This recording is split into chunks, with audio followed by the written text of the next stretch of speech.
Wendy Wong is a professor of political science and principals research chair at the University of British Columbia, where she researches and teaches about the governance of emerging technologies, human rights, and civil society and non-state actors.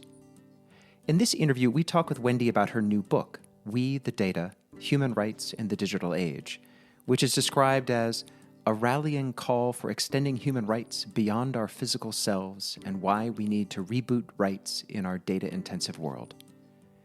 Given the explosion of generative AI and mass data capture that fuels generative AI models, Wendy's argument for extending human rights to the digital age seems very timely. We talk with her about how human rights might be applied to the age of data, the datafication by big tech, individuals as stakeholders in the digital world, and our awe at the human contributions that enables generative AI.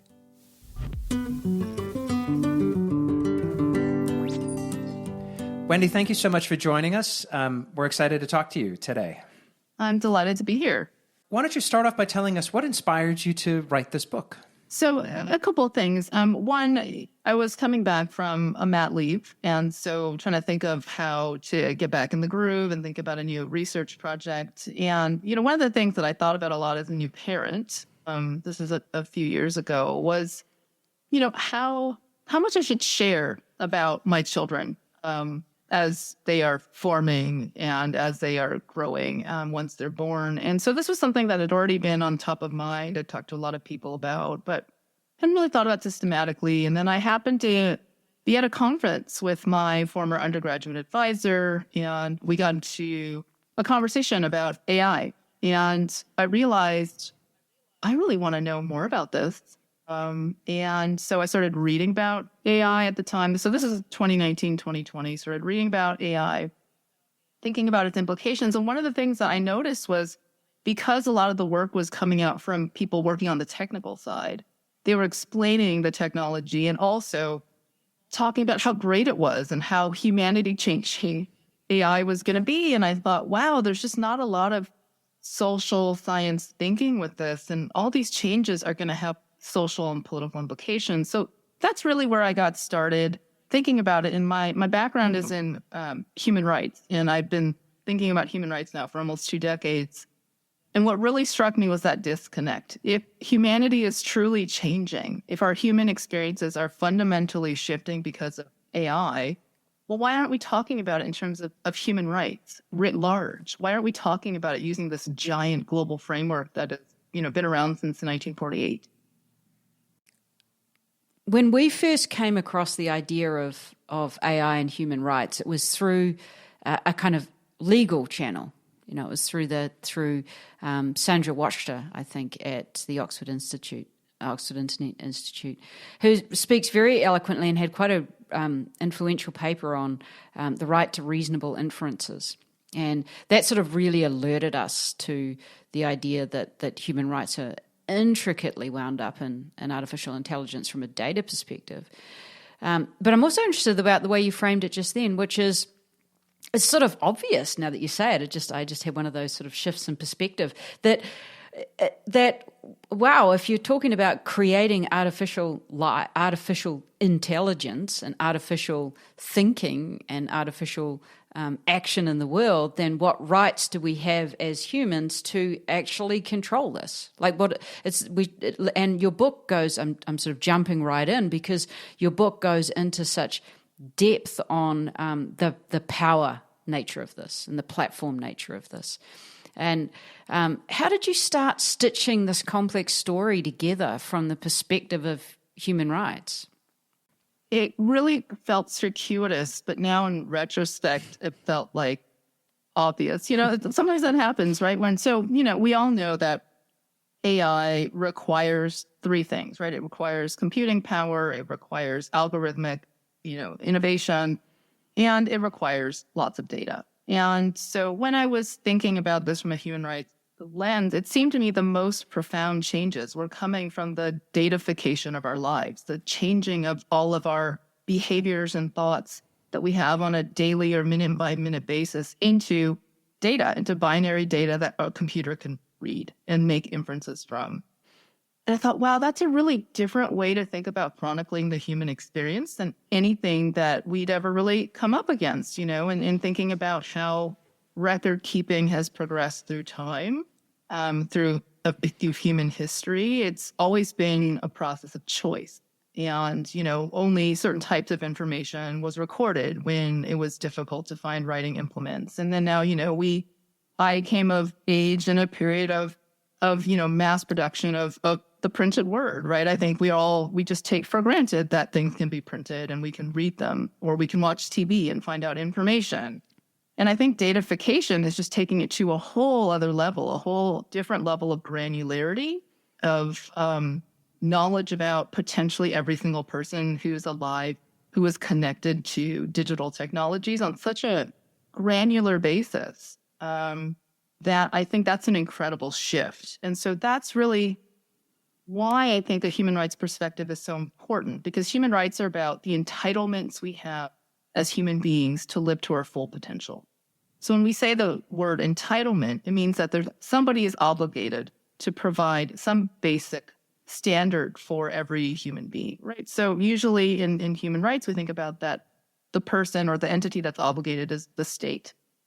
And so if we think about the entitlements that we're all given as analog people, how does that match up to when our sort of physical lives are becoming more and more reflective and reflected by data? So that's really where this human rights perspective came in for me. And just to say, at the time I was working on this in the beginning, and I still think this is largely true, when people think about human rights in the digital sphere or with regard to data, they talk about privacy a lot. They talk about freedom of expression a lot. These are two very important, wonderful rights from a huge panoply of human rights. I mean, we have dozens and dozens of rights. And to focus just on these two aspects of the human experience, I think we're really missing a lot of the importance of human rights, which is about protecting autonomy, dignity, equality, and human community. I want to back up to something you said in the beginning, which was you sort of approached this problem with a question of why aren't we? Thinking about AI from a human rights lens. What's your answer to that question? Why isn't that as much part of the the general conversation as you think it should be? So, I think there's a shorter answer to this. I mean, I think it's who's talking the loudest, right? So AI creators want to emphasize the fact that they have innovated algorithmically, right? They've created the best algorithm. They have the best model. And I don't want to take away credit from that. I think that's absolutely true. We wouldn't be seeing some of the advances we see today and that are being discussed, in terms of generative AI today, were it not for the innovativeness of people working in AI. But I think the reason we talk about AI in a certain way and not with regard to human rights is because of that emphasis, that precise emphasis, because I don't think human rights actually applies that well to the other two elements of AI that I talked about earlier, right? Computing power and algorithmic innovation. I mean, unless the algorithm is doing something outrageously discriminatory, which of course we found that they have, that's not really it's not a huge space for human rights talk because, fix the algorithm, improve the algorithm, right? And so a lot of time you hear, well, the answer to the problematic algorithm is, well, we need new training data. And I think, bingo, exactly. That's where the human part of this whole thing with regard to AI is. It's in the data that the algorithms train on. Because the data are composed of all of our minute actions, our very thoughts, I mean, it's pretty common now to think that Google knows us better than we know ourselves. I think that to a certain extent that is true because a lot of us type a lot of things we might not share even with our closest people in our lives into that search bar, right? So I think that's really where the human part is. It's in the data. It's in the recorded behaviors and activities that data collectors are putting their hands on and making into data. How do you feel about the overall industry view? And I'm generalizing, but I think it's a fair generalization. Most of these companies assume that if the data exists, they can use it, right? And they can consume it because it exists on the internet, right? Some of it is proprietary data, as you say, inside of Google. Google knows a lot about each of us individually, depending on all of its, what tools we're using. But then there's also the view that, well, if it's there, they can go out and scrape the web and use that as part of their trillions of parameters. How do you think about that with a human rights lens? So I think that perspective you just articulated lacks the human rights. It lacks the human right element, right? And I think that's precisely where the conversation needs to be rerouted. Data are, as you say, they're out there for the taking in the sense that we, all of us by merit of using apps or using websites are tacitly consenting through all the terms and conditions that we click through to get the thing to work, right? And I think if we treated data as though they are human, which is not to say that data are human beings on their own, but that they come from people. They're not just things we find. They're not objects. They're actually derived from human beings, and therefore they have value beyond market value or economic value. In fact, they have political value, they have social value, they have cultural value, and they have value to us each as individuals in terms of identity, right? If we start thinking about data not as detritus or as, what are some other ways to think about it? Exhaust, people use the exhaust, term, right? These common ways where we commoditize human behavior. I think then we can start talking about things from a human rights lens, because human rights is precisely about not commoditizing people, not treating people as means, but actually as ends in of themselves, right? That we actually all have value and dignity, and we need to be treated that way. Yeah, the word dignity is such an interesting one. We use it a bit in some of our work, and we're in workshops with people, and we put up right up front, what does dignity mean to you? And it's fascinating because a lot of people think of dignity as pride, rather than think of dignity as every single person has the same amount. There is, right. It's the one thing that we all have exactly the same amount of, or we should have exactly. And it's an interesting word because it that shift in perspective from pride to something that should be equal and that should be like it's just inherent in being human, rather than something that you go out and earn. And it shifts people's perspective around privacy, around some of the other things that sort of become this entry point to thinking about human rights. And I'm wondering about how you think about getting people to understand data literacy and have that perspective on what data is there for and its value. What are these other externalities? What are these other things that aren't taken into account in the data that we need to help people understand are there? Like you say, the patterns between humans, or the self-identity, or the things that go beyond just the pure economic value of the data. Wow, it's a big question, Helen. That's my big question of the morning. Let me tell you, I want to, and if you would do me a favor of, some re-signposting me as I lose my way here. I wanted to respond to your citing of how people think about dignity. I thought that was really interesting, thinking about in terms of pride. I could see why people think that way because of the colloquial way we use that word. But I also, when we think about dignity in the human rights context, I think it's about thinking as though everyone has intrinsic value or worth, right? Worth, I think, is a better word, because value kind of confuses back into the economic situation. It's very value-laden, very financially tied. So the worth of a person. And so that's how I define it in the book, is being treated as though you have worth, right? Like an intrinsic worth. And I think that is so important when we think about the data that are being collected by companies and governments and other entities about all of our activities and all of our thoughts and our deepest values, right, that can be inferred from all these data, is that they're coming from beings that we think have political and social worth intrinsic to our being alive. So I think that's a really important point, because then it does flow nicely into your point about data literacy. Because the status quo is that most of us are just having this sort of datafication and AI, all these AI mechanisms operating in the background or the foreground to us. It's happening to us as data subjects. And in the book, I talk about becoming data stakeholders, which is a different step, right? So in politics, when we think about subjectivity and subjects, it's being ruled upon.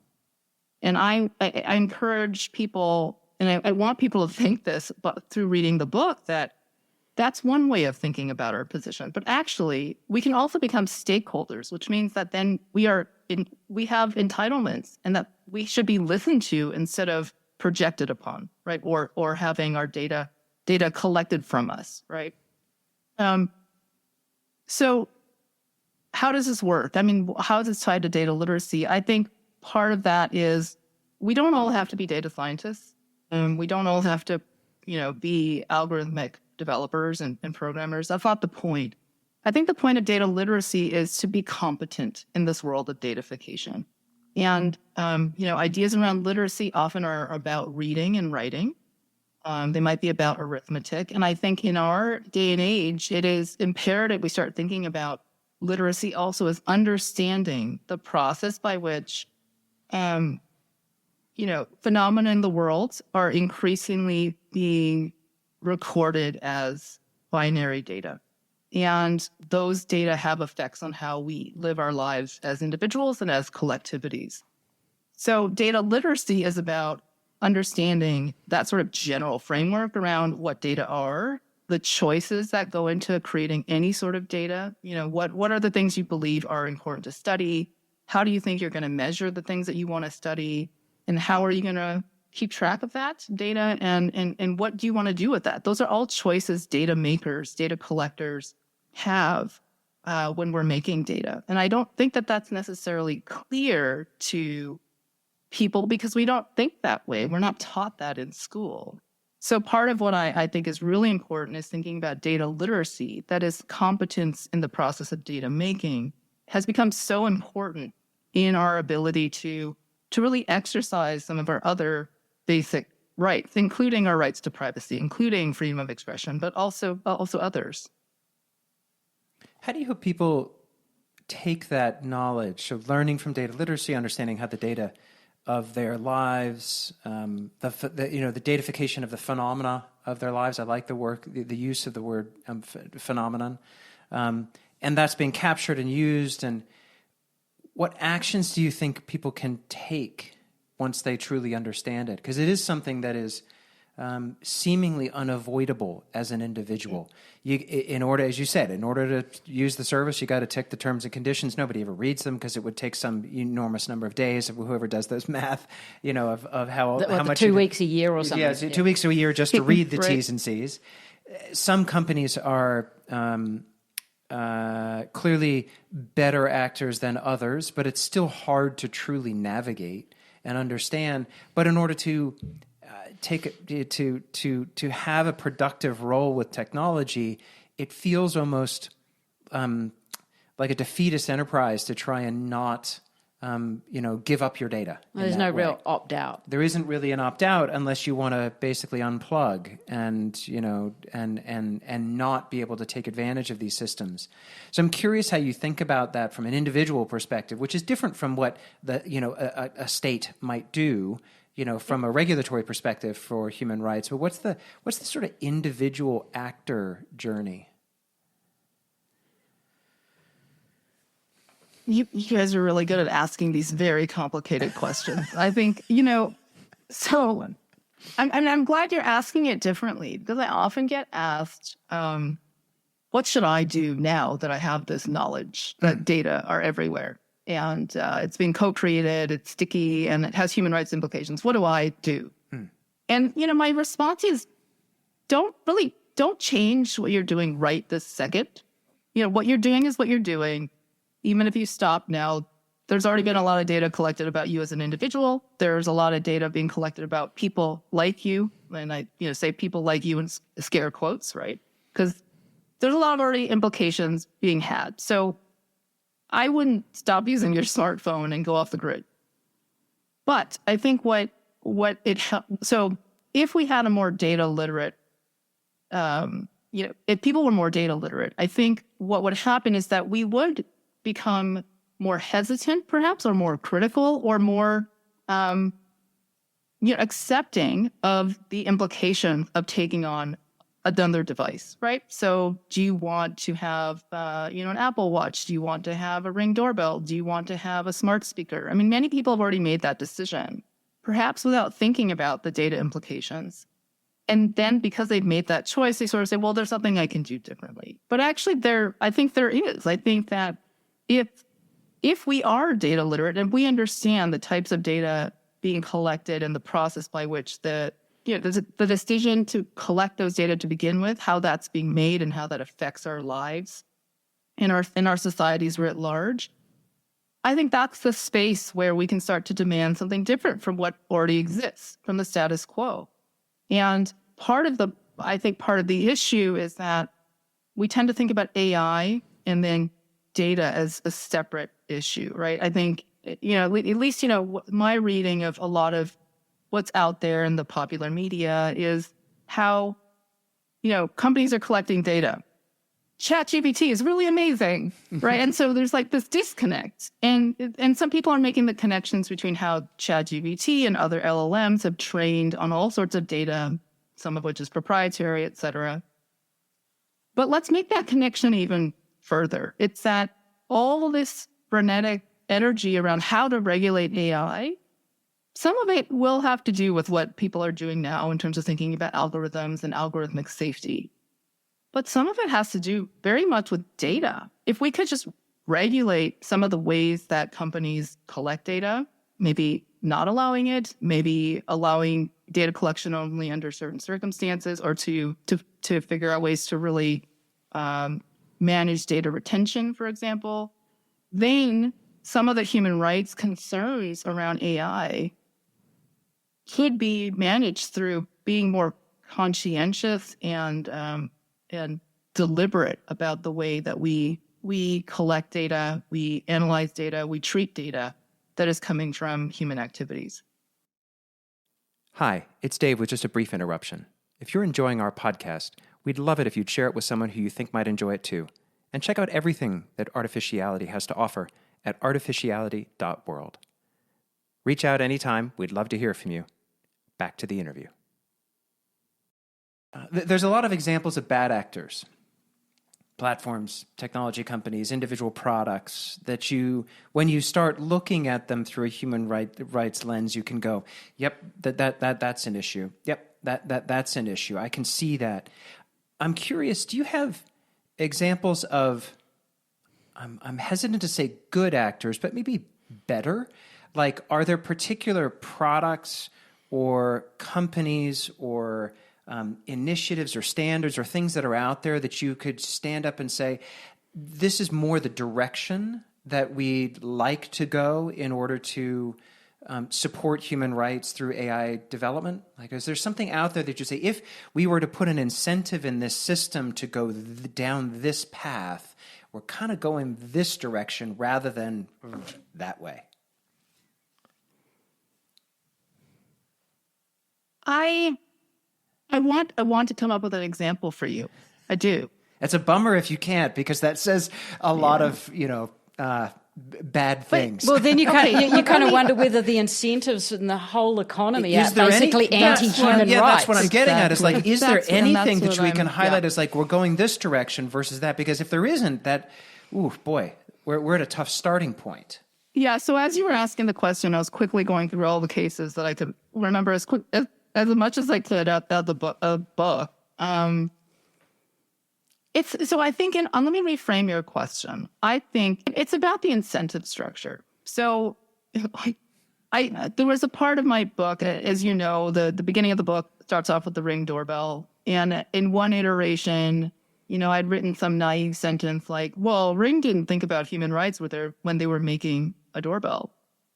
And I got the feedback that, well, obviously. So companies in sort of an ideal world should care about human rights. There are documents out there that say companies should be respecting human rights and protecting them where they can.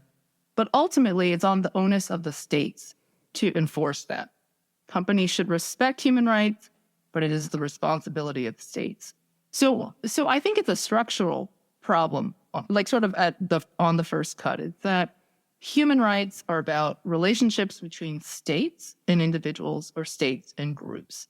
They are not about corporation and individuals or corporations and groups. So corporations have different types of responsibilities, and depending on jurisdiction and stuff like that. I don't want to go too far down that path because I'm not a lawyer, but that's sort of where the sort of obligation of corporations versus states is with human rights, which is quite simply corporations basically aren't responsible. So then, is it reasonable for us to expect business models to reflect something that they're not responsible for? And I think, no, it's not. So part of what I put forward in the book is we need to rethink that, because these platforms have greater reach than any country in the world, right? I mean, Meta, for all its ups and downs, is reaching about 3 billion people through its various iterations, various apps and platforms. I mean, I think that that's such an important thing to remember. They're reaching almost half the living human population, much greater than any government in this world. So therefore, to say that they are not formally obligated to, enforce human rights or protect human rights seems to be at odds with our lived realities now. So I talk about in that chapter where I talk about big tech and how they enforce human rights, Meta has this oversight board. And it was started when Meta was still called Facebook. They sort of oversee decisions about what's posted or removed from either Facebook or Instagram. And it was controversial when it started. I feel mixed about it because on the one hand, as a political scientist, I think it's so interesting that a private corporation has taken on the onus of, as they put it in their own words, to enforce the freedom of expression, right? A human right. They make that reference very clearly in their own documentation. That's a big move. That's a self-declared move that is in line with some of the aspirations of people, at least some people working in the human rights world. On the other hand, that also speaks to the great power of this company to be able to make these proclamations that they make decisions on a sort of second-by-second basis about content that appears on their platforms, but then to have this body that, independent in sort of its, it has like an independent mandate, it has independent funding. But, I think part of the question is how arm's length is it from the parent company that made it? But also, this board is making decisions in sort of a legal tradition, justifying whether things should be removed or reposted using human rights logic. And I think that's a really important step in terms of at least the process of thinking through what companies might be doing to help with the process of protecting the rights that their technologies might actually be threatening or at least changing, right? So that's one way to answer what you asked. I think that's I find the contrast between who's responsible, the state and the corporation, and it is we are living through a time where these corporations are becoming large enough, they have enough reach, they have enough financial resources that they are creating sort of their own, filter of laws in the state. Microsoft recently announced that they would indemnify any of their customers who are sued for IP infringement using their generative AI tools. That basically means that there's a single corporation that's wealthy enough that basically has decided that this is not an IP infringement, and they're going to back up all of their clients around the world to make that sort of a new law? Is it a new law? Is it a new right that that they can consume all of the content on the internet and anybody can use it? I mean, it's sort of an interesting. We found that to be quite a interesting shift. An interesting shift in power, that they can make that financial commitment that kind of sort of has a legal rights kind of outcome, and that's not a specialty for me to figure out exactly how to define that. But I find that to be quite interesting, which means we do start having this sort of view of, well, what would we like these platforms, these large tech companies to do? We see some companies that hold back products in certain countries because some countries have had different legal structures. Some of these are human rights based and some of them are not, but there's that same tension between state and corporation that is pretty challenging and difficult to figure out what to do. I guess a different question I'd ask, like to bring in a different powerful body. We like asking this question a lot when we're doing interesting workshops, which is, if you had a superhero, human rights superhero that showed up that you could have, any impact that you'd have, like, think of it as a superhero, think of it as a magic wand, whatever sort of fantastical kind of concept. Is there one big thing that you'd want changed? Okay, as I think about an answer to that, I do want to go back to what you said about this new Microsoft policy, right? It's a policy because it's a company decision and applies to, company practices, right? And I think that the fact that you're grappling with words there to describe this thing that affects so many people yet is not under the auspices of a state is really important. Because I think it's not because you're not a lawyer, and it's not because I'm not a lawyer, it's because this is new. Like, we've had super corporations in the past. Like, think about the British East India Company, for example, like acted like a state, in fact, had the sort of approval of the British state to act statishly, right? I think, but when we've had big corporations before, like think about Big Auto, right? Which right now is going through its own troubles. Think about Big Auto. Big Auto is a huge industry. But I think the nature of the technology we're talking about and the nature of the information or the granularity of the information we have about, human behavior, I think that's really the game changer here. Is that we have companies that have so much data about what so many people in the world are doing and thinking in any given point, and they can make predictions about what people like us or we individually will do at any given future point or a given future point, that kind of level of knowledge and analysis is new. And I think the wealth is also a piece of this, but I think you're absolutely right. Like there's not really a good way to think about this right now. And this is kind of where I, end that chapter, which is like, we can't go on thinking that states govern and companies don't. Clearly, these technology platforms, these companies are governing. They are governing. They are telling us how to speak online. They are directing us to certain types of speech and not others. They are telling us what to buy. They follow us around. They decide who to share data with. They do a lot of stuff that affects a lot of us on a daily basis. Okay, that's that. I will answer this. Do you want me to answer the superhero question too? Yes, that'd be great. I'd love to hear your answer. I mean, my favorite superhero is Captain Marvel because she can do anything and she can fly around the world and beat anybody up and fix what's happened that's wrong in the world, right? And I mean, there was one time when she failed it, of course, with Thanos, but otherwise, she's the most powerful superhero, one of the most powerful superheroes in the Marvel universe. I wish there was a Captain Marvel who could go back and say, back when the Googles and the Facebooks were trying to become profitable, when they realized they had so much behavioral surplus, as Shoshana Zuboff says, to collect and sell, that there was someone in the room like me who was saying, yeah, but if you collect all these data and we know about all these people, that's really a violation of a lot of the things that we understand about humanity. Could we have like someone like Captain Marvel fly around to all these different startups and just tell them, like, convey this message in a very forceful way?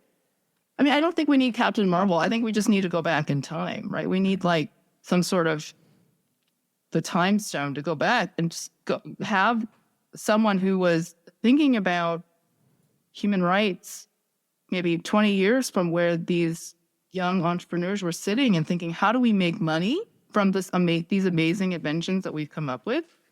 And saying the way that you're proposing to make money has huge implications for how people will live their lives. And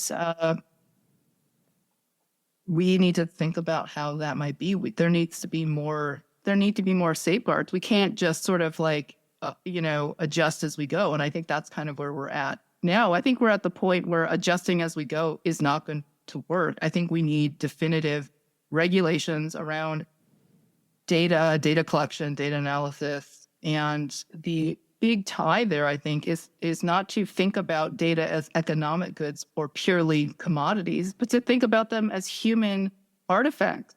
And if we can change that conversation to make it more about humanity, our humanity, and not our, economic activity, I think that would be huge. Just to reframe the importance of data in terms of how they reveal so much about human beings. I feel like we're sitting in that time, a different version of that, but that time right now, right? I feel like we're sitting there right now. That for a different reason, the next phase, if you like, that we've had this build-up of this incredible acceleration and capabilities of artificial intelligence fueled by our data, mostly from advertising and social. And over the last 10 years, very predictive, traditional artificial intelligence. So very much in Shoshana Zuboff's world of recommending the next thing for you, reducing your choice over your life, the right to a future tense because of the way that artificial intelligence might put us in a cohort and gradually sort of narrow us down, make us more predictable. But now, and that was a world where AI was not competing with us so much as manipulating us, as being able to be operate at a scale and a speed where harm happens before anyone notices. The highly discriminative algorithms putting us in boxes. But now we're in this kind of different world where the harm feels more like it's more existential. It's more, are we going to be able to still value human cognition? Are we able to value human creativity? It's all going to be done by machines. It's sort of by degrees, all of these things that we thought of as being uniquely human, by degrees the machines are sort of catching up with us, if you like. That's kind of the mental model at the moment. And I wonder whether there's and what really struck me that I said, sort of so obviously at the start was, I wonder if there's this more granular appreciation that maybe that it's a human right that we get to think the way we get to think, that our cognition is protected, the right to our private thoughts, but also the right to just human thoughts, the right to human experience as contrasted with artificial experience. That we have a right to work using human cognition, not always with machine cognition. When it comes to making decisions, recognizing that humans are allowed to make decisions. We don't have to have a machine make a decision for us. But it feels like we're almost on the cusp of valuing machine cognition way more than human cognition. There's so many people out there that say, well, humans are so flawed, we'll just get the machines to do it, and then, we don't need to work anymore. Machines will do all of the invention, all of the creation. Some of that we can't follow the logic on, doesn't seem to make much sense unless you go way out in the future. But is there another iteration coming of how we even conceptualize human rights as being the right to biological cognition? Every time I teach my human rights class, which I've taught almost every year since I started down this professorial path, the first day I ask students to make a list of the things that make us human and what's unique about that list. So they get to groups and they make their list, and then we put all the ideas up on the board and we gradually cross them all off. And when I first started teaching this course in the 2000s, the machine-human divide was pretty clear to most of us. And in the past couple of years, I don't know if this exercise has become more or less fun. You'd have to ask my students. But that machine-human divide is actually not so clear. And, I want them to think about that, because the whole point of that is, what is the justification for this stuff we call human rights? Because it's, we're sort of privileging human beings to have more entitlements than anybody else, right? And to sort of respond to your observation there, I absolutely agree, and I'm disappointed in the way that people think that machines are better. I mean, they're designed to be better, and they, by function are better at certain types of cognition and skills we associate with intelligence. But that's sort of by design, right? I mean, these are human artifacts. And I want to point out, what you said, these AI models are getting so smart, they're going to be able to make more inventions based on data that human beings generated, right? We forget I think there's a gulf. We're so fascinated with this new technology that seems to be like us that we forget that technology came from us. And so therefore, what I value is the human ingenuity and intelligence that was able to do that, right? And I think it's amazing to be living through a time like that and to see the speed at which it unfolds. But I think we need to pull back our awe a little bit and say, okay, we've got these wonderful tools. Now what? And I just, I was thinking about this the other day with a colleague, and human beings are constantly making things that are better than us at something. Like cars are a lot faster than human beings, right? But why don't we talk about cars as overtaking human beings? I mean, they can do a lot of stuff. They can haul things great distances. They are much better at but much better than human beings at certain types of skills that humans are also capable of. So what is it about the AI, right? Is it that when I first started teaching my course, that the students would coalesce around this idea of intelligence marking human beings as different from other entities. Although we would kind of get stuck on some of the animals, some of the higher intelligence animals too, like what makes us so different. But still, I think what we're getting hung up on is that we've created a set of tools that has gotten so good at replicating some of the things that we thought we were singularly good at and augments that ability. And somehow that, instead of taking a step back and thinking, okay, so how is this going to make us better thinkers? How is this going to make us better innovators? We're saying, well, we'd rather have the computer-generated thinking and product and intellectual output. And I think that's, it's sort of the wrong focus. And from my view, and also, from a sort of human rights view, you want to think about it in terms of how does this tool help people exercise their autonomy, and how does it sort of take away from that? And to go back to the question, Helen, I think you were sort of getting at with social media. It's that in the beginning we thought social media was going to enhance everyone's autonomy and give everyone the power to say whatever they want. And now we know, if first of all, that's not true. Most people now don't use social media to say whatever they want. There's some marketing purpose or some other purpose, but also that if you say what you want, other people will also say what you want, and it becomes what they want, and it becomes a very noxious cesspool of free speech very quickly. So that's not a socially beneficial outcome either. So I think, and this is where some of the framing needs to, again, be brought back to the human, and the rights that we have as humans, and away from the attention should be away from the machines that humans created. I love your reference of awe. We've got you earlier. You talked about sort of three legs of the stool that make AI happen. You've got compute. Okay, that's a technology that's created and companies produced, and it's there. Algorithms, incredibly intelligent and accomplished data scientists that can create that.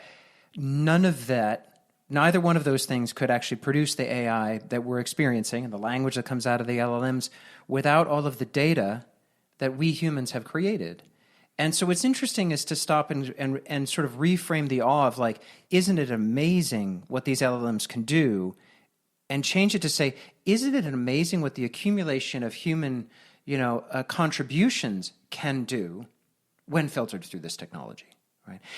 Because nothing would be produced by these systems if it were not for all of the intelligence that we've contributed and has been digitized and stored and accessed, and there's all of the challenges there. But isn't it amazing? Isn't it awesome what can be done with this accumulation of human knowledge and all the things that all of us individually and often individually contributed during the last 10, 15 years of the social media era, where we've all been, contributing content and we've all been clicking on things, and some number of people have written brilliant books and those kinds of things. But that when you think about it in that way, that this is the awe of AI is actually about the accumulated contributions of human intelligence.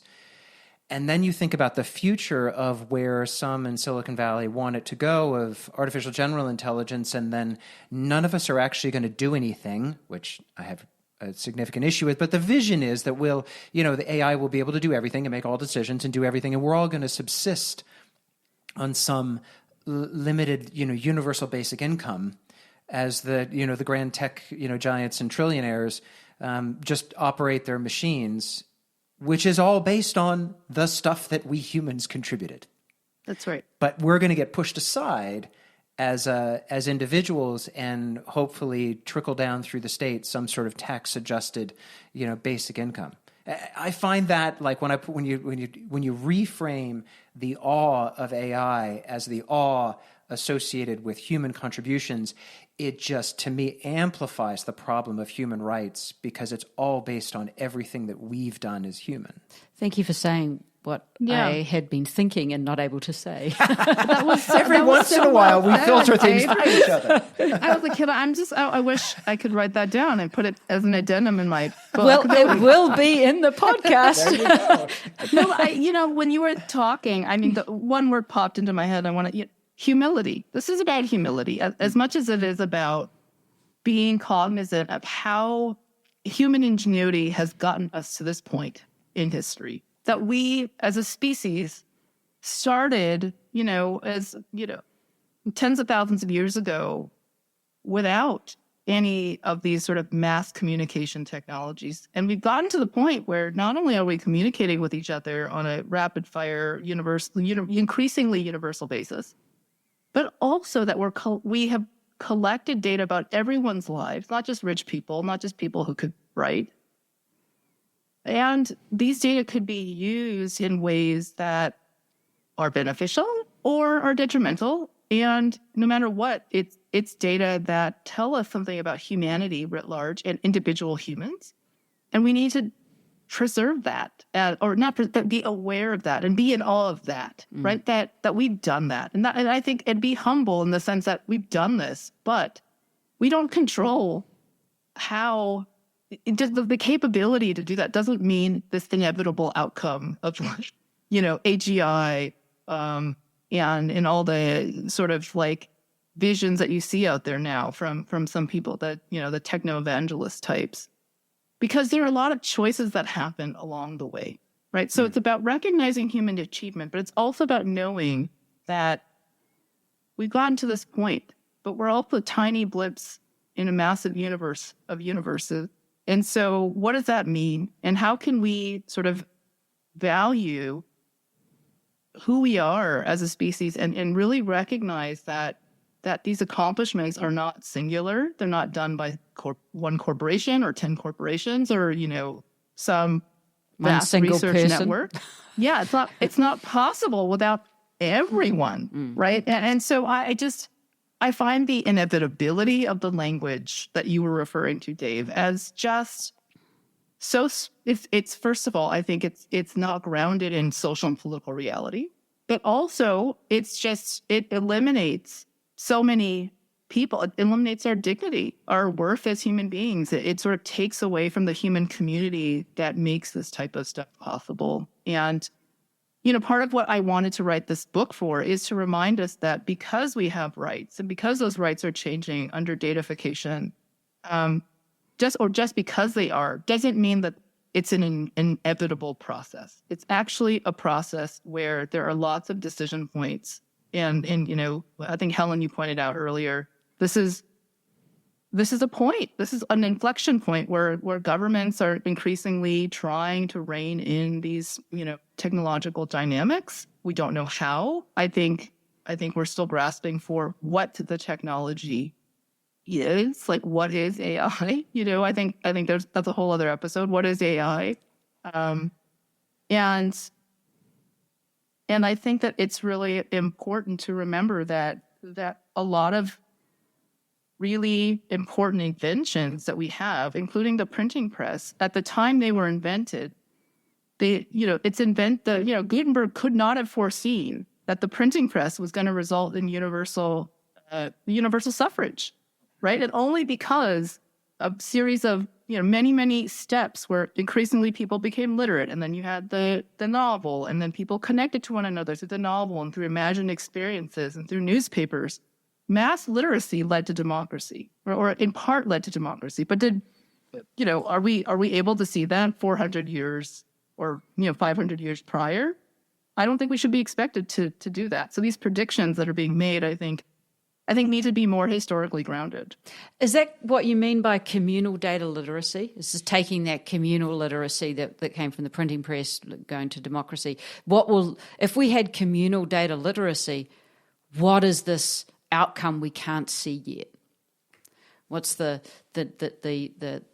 corollary, if you like, of democracy coming from universal literacy into this new world that we're going into?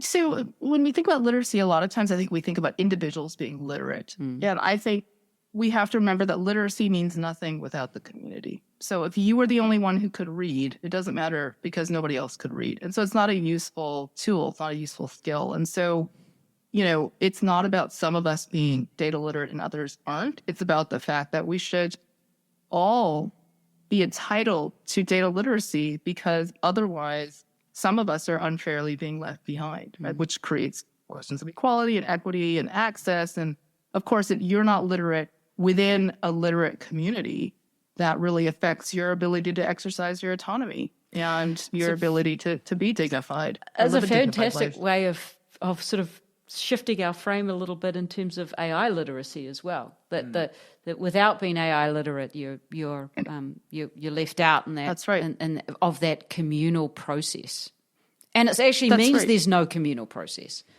Mm-hmm. I do love your lens on this. We coined a phrase a while back called that word. Our vision is to design AI to be a mind for our minds, and that's a riff on something that Steve Jobs said, 40 years ago, which was, he talked about the computer being the greatest invention because it was a bicycle for our minds. And you mentioned the car and how much a car does when a human's in it.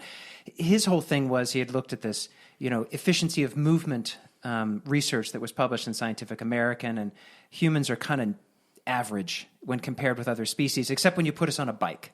And when we're on a bike, he used to say that we're as efficient as a condor. And so his vision was the computer was going to be a bicycle, this great efficiency enhancement for our mind. And we've riffed on that and updated it because AI isn't the same kind of tool like a bicycle that you direct and brake and start and speed up. It can have it is sort of a metaphorical mind in and of itself. Can create things and generate things and take action and agency. But the most important part of that phrase is actually the 4 hour in that phrase, right? That it's for. It's not us working for the big tech as we have in much of social media, right? They make money off of our attention and our actions, right? It's that the vision is that it's developed for us, but it's also the collective, everyone. There isn't a privileged and an unprivileged, but it has to be in that sort of collective humanity kind of direction. Now, we may just have this dream and live out our lives wishing that the world actually created that technology. But I do think that the vision that we created around this lines up really quite well with your perspective and thinking of this as a human rights question, issue, opportunity, perhaps even. And I find that to be a wonderfully reinforcing, sort of thing to read your book and to feel, some level of commonality in the way that works. Yeah. Yeah, that's really nice of you to say. I mean, that's a nice image. I mean, I would sound very Pollyanna-ish if I said, yeah, human rights are going to fix everything. And I try to make clear the book. This is a beginning, right? Is that if we don't think about autonomy, dignity, equality, and community, then the things that we come up with are going to ignore those concepts and ignore those values. Now, if we bring them up, if we talk about them, if you have someone like me repeating these words and talking about what they mean, will it magically fix everything? No, I don't think so. If you know anything about political reality, you know that, the powerful have a louder voice than the disempowered. And unfortunately, the great many of us right now are disempowered, and the powerful have a very loud voice. But if you're not putting friction into that wheel, it will just keep turning in favor of the powerful. And that's not right in light of the fact that datafication and AI fundamentally change human experience. I mean, I think that that's true. Does it change as much as others have claimed, in terms of AGI and deferring to a computer for all our decisions? I definitely don't take that line, but I do think that these technologies are fundamentally humanity and life experience changing. I was thinking as you were talking about the bicycle, I mean, it'd be great if AI was a sidecar to the bicycle, right? That it's a really useful, handy addition to computing power. And you can dump a whole lot of stuff in it, or you can help transport people along in it, I mean, wouldn't that be great? It would be. Sidecar. That's awesome. Well, thank you so much for joining us. This has been a great conversation, and we really have enjoyed your book, and hope that other people will buy it and read it as well. But this is great, and I'd love to continue the conversation as we find some commonality of interesting ways of looking at this. But thank you very much for joining us. It's been a great pleasure. Thank you. Yeah, it's been really wonderful talking to you both, and I definitely want to continue this conversation.